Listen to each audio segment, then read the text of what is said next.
নমস্কার, আমি রূপকথা। ৫ ঘন্টার ট্রেন জার্নি করে খুলনা থেকে এখন আমরা পৌঁছে গেলাম ঈশ্বরদী রেলওয়ে জংশন। এটি বাংলাদেশের প্রাচীনতম রেলওয়ে জংশনগুলোর একটি, যা ব্রিটিশ আমলে নির্মিত এবং ১০০ বছরেরও অধিক পুরানো। এখান থেকে একটা সিএনজি নিয়ে আমরা গেলাম রূপপুরে। আর এই হলো রূপপুর গ্রিন সিটি। এই যে বিল্ডিংগুলো দেখছেন, এখানে সব রাশিয়ানরা থাকে। এখানকার স্থানীয় মানুষদের মধ্যে অনেকেই বহু বছর রাশিয়ানদের সংস্পর্শে থাকায় এখন কম বেশি রাশিয়ান ভাষা পারে। এখানে একটা রাশিয়ান মার্কেট থেকে আমরা কিছু শপিং করলাম, তবে সেখানে ছবি বা ভিডিও করা সম্পূর্ণ নিষিদ্ধ ছিল, আর এজন্য আমি আপনাদের সাথে সেটা শেয়ার করতে পারছি না। এরপর আমরা দেখতে গেলাম রূপপুর পারমাণবিক বিদ্যুৎ কেন্দ্র, আর এই হলো সেই বিখ্যাত রূপপুর পারমাণবিক বিদ্যুৎ কেন্দ্র। এখানকার যে জিনিসটা আমার ভীষণ ভালো লেগেছে তা হলো এখানে প্রচুর পরিমাণে গাছ আছে, আর বিশেষ করে লিচু গাছ।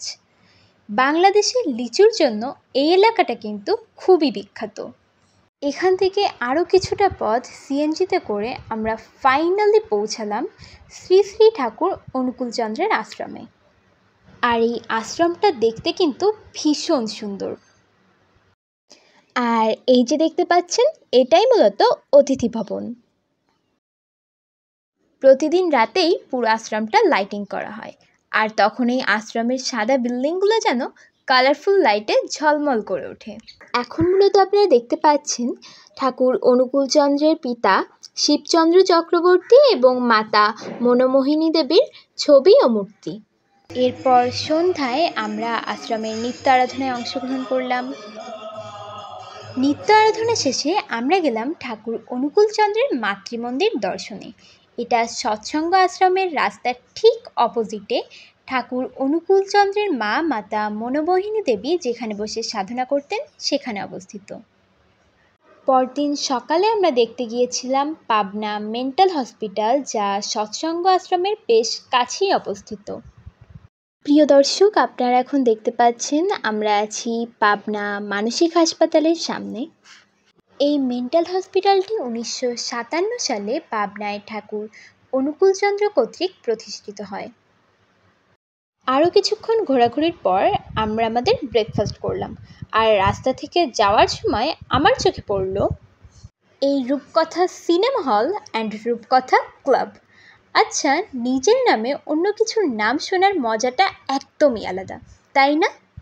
তো যাই হোক, এরপর আমরা গিয়েছিলাম পাবনায় মহানায়িকা সুচিত্রা সেনের পৈতৃক বাড়িতে। শোনা যায় ক্লাস 9 অথবা 10 পর্যন্ত মহানায়িকা সুচিত্রা সেন এই বাড়িতেই থাকতেন।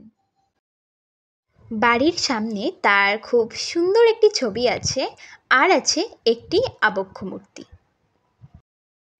তো এখন আমরা এখানে প্রবেশের টিকিট কিনে নিলাম।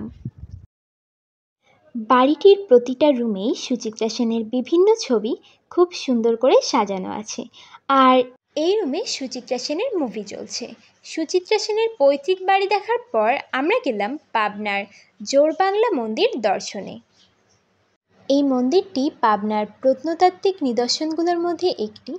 ধারণা করা হয় এই মন্দিরটি 18 শতকের মাঝামাঝি অথবা তারও পূর্বে নির্মিত। জোড়বাংলা মন্দির দর্শনের পর আমরা চলে এলাম পাবনার আরও একটি প্রত্নতাত্ত্বিক নিদর্শন দেখতে, আর তা হলো তারাস ভবন, পাবনার বিখ্যাত জমিদার বাড়ি। জমিদার বনমালী রায় 18 শতকে এই ভবনটি নির্মাণ করেন। পাবনার এই অপূর্ব সুন্দর জমিদার বাড়িটি ইন্দো ইউরোপীয় রীতিতে নির্মিত। ভবনটির দোতলার সামনের এই রুমটা থেকে এর চারপাশে সবচেয়ে স্পষ্ট ভিউ পাওয়া যায়। দোতলা থেকে ছাদ পর্যন্ত সিঁড়িটা ছিল সম্পূর্ণই কাঠের তৈরি। প্রিয় দর্শক, এখন আমরা দাঁড়িয়ে আছি তারাস ভবনের ছাদে। ভেবে দেখুন, 18 শতকে জমিদার বাড়ির মেয়েরা এখানে পায়চারি করত, আর সেখানে আমি দাঁড়িয়ে আছি। তারাস ভবনের পরিবেশটা কিন্তু আমার ভীষণ ভালো লেগেছিল। এর চারপাশটাই ছিল গাছপালায় একদম ভরপুর।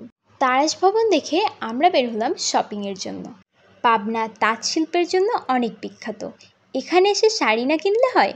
কিছুক্ষণ শপিংয়ের পর আমরা এখানে দেখলাম নারকেলের মালা দিয়ে তৈরি কিছু হাতা খুন্তি, যার পুরোটাই ছিল হ্যান্ডমেড। আমরা এখান থেকে নারকেলের মালা দিয়ে তৈরি বিভিন্ন ডিজাইনের কিছু হাতা খুন্তি আর চামচ কিনলাম।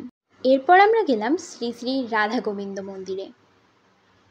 মন্দিরে তখন রাম সীতা আর রাধাকৃষ্ণের ছোট দুটো প্রতিমা তৈরি হচ্ছিল। আমি সেখানে বসে কিছুক্ষণ প্রতিমায় রং করা দেখলাম। এরপর আমরা গেলাম রূপকথা রিসর্ট। হ্যাঁ, রূপকথা, আবারও আমার নাম।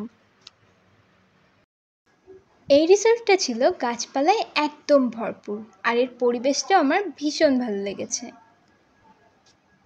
এখানে আমি কিছুক্ষণ দোলনায় দোল খেলাম, এরপর পালকিতেও উঠলাম।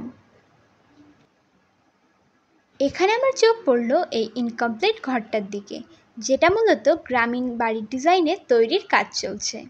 এইসব কিছু দেখে আমি যা বুঝলাম তা হলো এই রিসর্টটাতে বাঙালি কালচারকে বেশ সুন্দর করে তুলে ধরার চেষ্টা করা হয়েছে। আরও কিছুক্ষণ রিসর্টটাকে ঘুরে দেখার পর আমরা এখানে লাঞ্চ করলাম। এরপর কিছুক্ষণের জন্য রেস্ট নিয়ে রোদ একটু কমলে বিকালের দিকে আমরা বের হলাম বোটিংয়ের জন্য। আর এখানের এই ঠান্ডা জলে বিকালে বোটিং করতে কিন্তু আমার ভীষণ ভালো লেগেছিল। তো তার পরদিনই আমাদের পাবনাকে বিদায় জানানোর সময় চলে এলো। আমাদের ট্রেনটা ছিল একদম সকালের, তাই ভোর ভোর রেডি হয়ে আমরা আবার চলে এলাম ঈশ্বরদী রেলওয়ে জংশনে। প্রিয় দর্শক, আমার পাবনা ভ্রমণ এখানেই শেষ। আমরা আবারও ফিরে এসেছি ঈশ্বরদী রেলওয়ে জংশন, আর এখান থেকেই ফিরে যাব খুলনা। আশা করছি আমার এই পাবনা ভ্রমণের ভিডিওটা আপনাদের ভালো লেগেছে। আপনারা সবাই ভালো থাকবেন, সুস্থ থাকবেন। নমস্কার।